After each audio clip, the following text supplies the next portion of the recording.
안녕하십니까. 김중배 뉴스센터의 김중배입니다.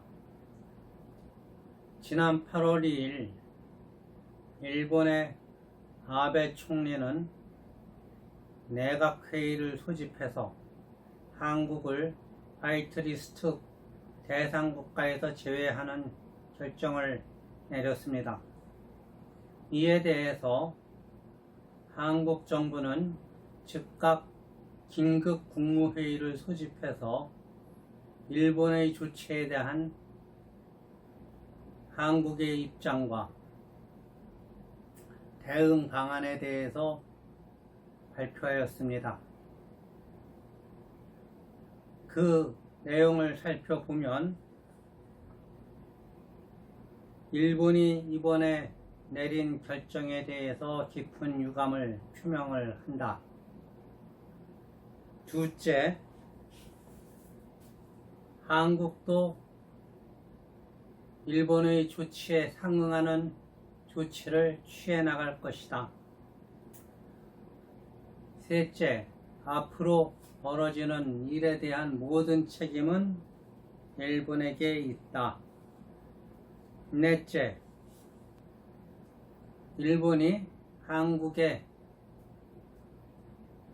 대해서 취하는 부당한 조치에 대해서 강력하고 단호하게 대처해 나갈 것이다. 우리는 다시는 일본에 지지 않을 것이며 승리의 역사를 국민과 함께 또 한 번 만들 것이다. 여덟째, 일본의 대응 방안으로서 소재 부품의 수입선을 대체하고 원천 기술을 도입하며 국산화를 위한 기술 개발과 금융 지원 등 기업의 피해를 최소화하기 위한 지원을 다해 나갈 것이다. 또한 소재 부품 산업의 경쟁력을 높여 일본에 휘둘리지 않는 제조 강국의 위상을 높이는 계기로 삼겠다. 마지막으로 우리 국민과 기업도 정부와 힘을 합해 이 위기를 극복해 나가자. 이런 내용을 발표했습니다. 특히 이번 국무회의에서 문재인 대통령은 굳은 표정과 단호한 어조로 일본에 보내는 메시지를 낭독하는 모습을 보여줌으로써 국민들에게 깊은 인상을 남겼습니다. 이러한 문재인 대통령의 모습과 이번 국무회의의 상중계 내용을 살펴본 국민들의 반응은 여러 가지로 나오고 있습니다. 첫째는 준비된 글을 굳은 표정과 단호한 어조로 또박또박 읽어내려간 대통령을 보면서 속이 시원했다 하는 그런 사람들이 있습니다. 반면에 일부 국민들은 대통령이 발표한 메시지의 내용도 많고 이런저런 얘기를 한 것도 많은데 가만히 들여다보면 무엇을 어떻게 할 것인가 구체적인 내용이 별로 눈에 띄지 않는다. 그저 말의 성찬에 불과한 거 아니었느냐 이런 반응을 보이기도 했습니다. 일부 국민들은 듣기에는 무언가 있는 것 같은데 하나하나 뜯어보면 할 수 있는 것이 별로 없는 것 같아 보인다. 그래서 좀 실망스럽다. 이런 반응을 보이기도 했습니다. 이처럼 국민들이 보는 이번 국무회의와 대통령의 메시지 발표 모습은 저마다 보는 시각에 따라서 반응이 엇갈리고 있습니다. 그러나 국민들이 이번에 생중계된 국무회의를 보면서 또 대통령이 일본을 향한 메시지를 읽는 것을 보면서 어떤 생각을 했느냐 하는 것보다 더 중요한 것은 지금 벌어진 이 상황을 도대체 어떻게 해야 풀어나갈 수 있을 것인가 하는 것이라고 생각이 듭니다. 국민들이 이번에 대통령에게 바란 것도 구체적으로 무엇을 어떻게 할 것인가 하는 것을 명확하게 국민들에게 얘기해 달라는 것이 아니었을까 싶습니다. 그런 면에서 볼 때 이번 국무회의에서 대통령이 보여준 모습은 가슴에 와닿는 내용이 별로 없었다. 말하자면 내용이 명확하고 구체적이지 않았다. 그저 총론은 있는데 강론은 없는 것 아니냐, 이런 생각을 하게 만듭니다. 말하자면 말은 무성한데 정작 해결 방안이라든가 대처 방안이라든가 하는 내용, 즉 콘텐츠는 새로운 것이 없고 빈약하지 않았느냐 하는 그런 생각들을 국민들이 하고 있다는 얘기입니다. 그리고 이번 사태에 관해서 대통령이나 조국 민정수석이나 정부 강요들이나 여당 등 이런 국정을 운영하는 사람들이 보여준 모습을 보면 대체로 무언가 한번 일본과 붙어서 한국에 큰 힘을 보여주고 그래서 대통령 말대로 맞대응을 하고 다시 일본에 지지 않는 모습, 일본을 이기는 모습을 보여주기 위해서 동분서주하는 것 아닌가 하는 느낌을 떨쳐버릴 수가 없습니다. 특히 지금 퇴임하기는 했지만은 조국 민정수석은 열흘 동안 40여 차례가 넘는 SNS 활동을 통해서 이번 일본과의 갈등이 친일이냐 반일이냐 국익이냐 아니냐 하는 것을 선택해야 하는 일이다. 그리고 이것은 전쟁이다. 이러한 강렬한 메시지를 국민들에게 계속해서 보냈던 것으로 이해가 됩니다. 물론 일본과 갈등이 발생을 하였고 그 갈등이 원만하게 대화와 타협을 통해서 해결이 되지 않는다고 하면은 우리가 선택할 수 있는 길은 일본과 함께 맞대응해 나가는 것일 뿐입니다.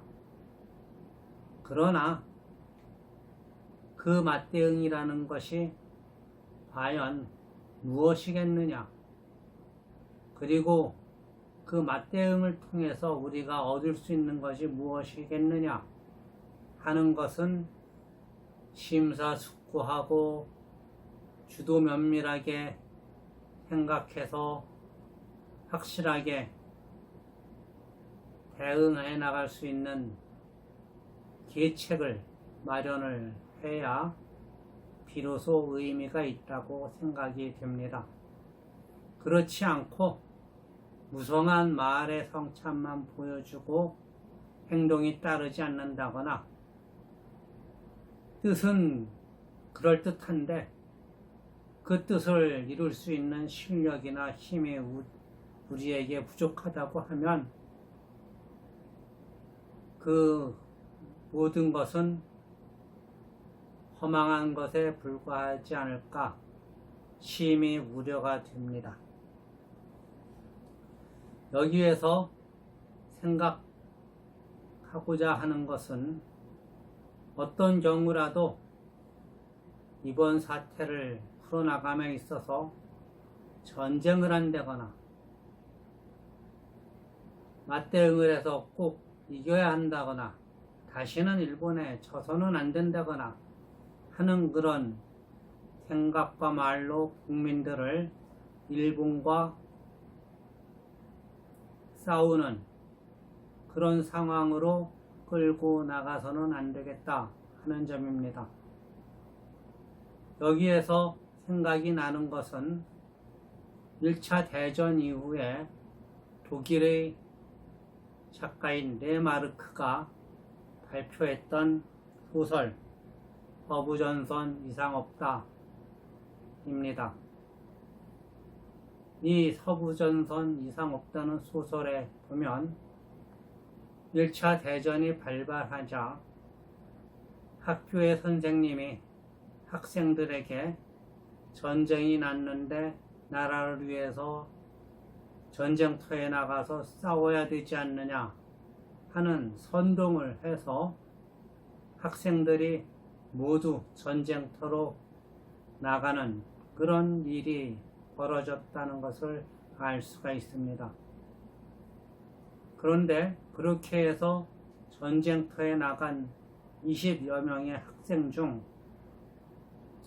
살아서 학교로 다시 돌아온 사람은 거의 없었다는 것이 서부전선 이상 없다는 소설에 나와 있습니다. 마지막까지 살아있던 주인공마저도 마지막에는 서부전선에서 사망을 하는 것으로 소설은 끝납니다. 학생들 역시 선생님의 말을 듣고 전쟁이 났다는 소식을 반기면서 마치 전쟁 놀이터에 나가듯이 몰려서 전쟁터로 나가는 그런 모습을 소설은 보여줍니다. 물론 그 학생들이 18살 정도에 불과한 젊은 청소년들이었다는 점을 감안하면 전쟁이라는 소리를 들은 학생들의 가슴이 얼마나 두근거리고 전쟁터에 나가서 싸워보고 싶은 생각이 강하게 들었을 거라고 생각이 됩니다. 그러나 레마르크가 쓴 서부전선 이상 없다는 소설에 나와 있듯이 그렇게 해서 전쟁터를 향해 나간 학생 중 돌아온 사람은 아무도 없습니다. 말하자면 전쟁이란 가급적 해서는 안 될 그런 것이란 얘기죠. 그것이 총을 들고 싸우는 전쟁이든 경제를 통해서 싸우는 전쟁이든 마찬가지입니다. 전쟁은 방법만 다를 뿐 수많은 사상자와 전사자를 그리고 피해자를 만들어냅니다. 그것은 총을 들고 싸우는 전쟁이든 경제전쟁이든 다름이 없습니다. 이런 전쟁의 무서움과 참혹함을 알기 때문에 손자병법을 쓴 손자도 전쟁에는 하루에도 수만금이 들어가고 수많은 사람이 살고 죽고 하는 일이 벌어지기 때문에 나라에서는 전쟁을 함부로 시작하거나 전쟁을 하려 들어서는 안 된다고 강조하고 있습니다. 손자병법에 나와 있듯이 전쟁은 총과 칼과 방패를 들고 싸우는 것 것보다 이겨놓고 싸우는 것이 최선의 길이라고 손자는 말하였습니다. 그렇다면 싸우기 전에 이기는 것, 이겨놓고 싸우는 그 방법은 무엇일까요? 심무 완료하고 고심에 고심을 거듭해서 피해를 최소화하되 싸우지 않는 길을 찾는 것. 싸우더라도 퇴로를 만들어서 서로 피해 나갈 수 있는 길을 마련해 놓고 싸우는 것, 그런 것이 아닐까 생각을 합니다. 그렇다고 하면 나라를 이끌어 나가는 위정자들이 앞장서서 상황을 과대 포장해가지고 이것은 전쟁이니 침략이니 하는 그런 말들을 쉽게 해서는 안 되리라고 생각을 합니다. 특히 국민들은 지금 어려운 상황에 빠져 있습니다. 기업들이 수도 없이 문을 닫고 있으며 수십만 명이 올해 상반기에만 해도 48만 명이 실업자가 되었다고 합니다. 이러한 상황에서 일본과 또 경제전쟁을 벌인다는 것은 재고해 봐야 할 필요가 있지 않을까 생각을 합니다.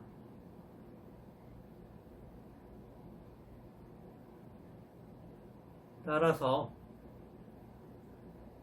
정부 위정자들은 그것이 대통령이든 국무총리든 행정각부의 장관이든 청와대 참모가 됐든 아니면 여당의 지도부나 국회의원이 됐든 아니면 야당의 국회의원이든 막론하고 이 지금의 상황을 현명하고 슬기롭게 타개해 나갈 수 있는 해결책 마련에 집중해 주시기를 바랍니다. 만약에 그렇게 하지 못한다고 하면은 여당과 야당을 막론하고 대통령과 국무총리나 장관을 막론하고 모두 다 국민과 기업을 고통에 빠지게 만드는 사람들에 지나지 않는다고 할 수 있겠습니다. 국민이 대통령을 뽑고 여당을 선택하는 이유는 무엇입니까? 평범한 사람 중에서 투표를 통해서 선량이라고 하는 국회의원을 뽑는 이유는 또 무엇이겠습니까? 모두 다 국방을 튼튼히 하고 나라를 안정시키고 국민들이 생업에 마음 놓고 종사할 수 있도록 나라를 잘 이끌어달라는 그런 뜻에서 그러는 것이 아니겠습니까? 그러한 국민의 마음을, 기업하는 사람의 마음을 위정자들은 헤아려야 된다고 생각합니다. 부디 일본과의 갈등을 전쟁으로 만들지 마시고 차분한 마음으로 무엇이 국가와 국민을 위해서 택할 수 있는 최선의 길인가를 깊이 생각해서 빨리 조속한 시일 내에 지금 일본과 한국 간에 발생한 이 갈등 상황을 해소할 수 있는 길을 마련을 해서 국민들을 안심하고 생업에 종사할 수 있도록 해주시기를 간곡히 당부합니다. 감사합니다.